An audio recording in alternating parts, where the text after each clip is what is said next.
শক্তির আসল অর্থ। একবার এক তরুণ ছাত্র স্বামী বিবেকানন্দের কাছে এসে নিজের সমস্যার কথা জানালো। সে বলল তার শরীর খুবই দুর্বল, ফলে পড়াশোনা ও ধ্যানেও মন বসে না।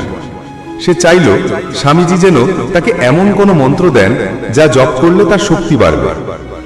স্বামীজি মন দিয়ে ছেলেটির কথা শুনলেন, তারপর মৃদু হেসে বললেন, তুমি প্রতিদিন প্রার্থনা করো তো? ছাত্র মাথা নেড়ে বলল, হ্যাঁ, প্রতিদিন করি।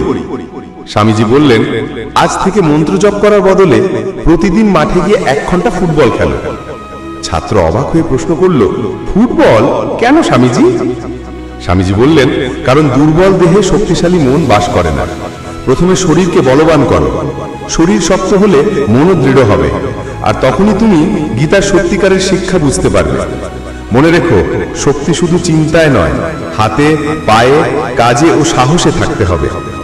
ছাত্র তখন বুঝতে পারল, শক্তির আসল উৎস নিজের ভেতরের সাহস আর স্বাস্থ্য। সে প্রতিদিন খেলাধুলা শুরু করলো, আর ধীরে ধীরে দেহ ও মন দুই দৃঢ় হয়ে উঠল। বন্ধুরা, ভিডিওটা ভালো লেগে থাকলে একটি লাইক ও একটি সাবস্ক্রাইব করে পাশে থাকবেন।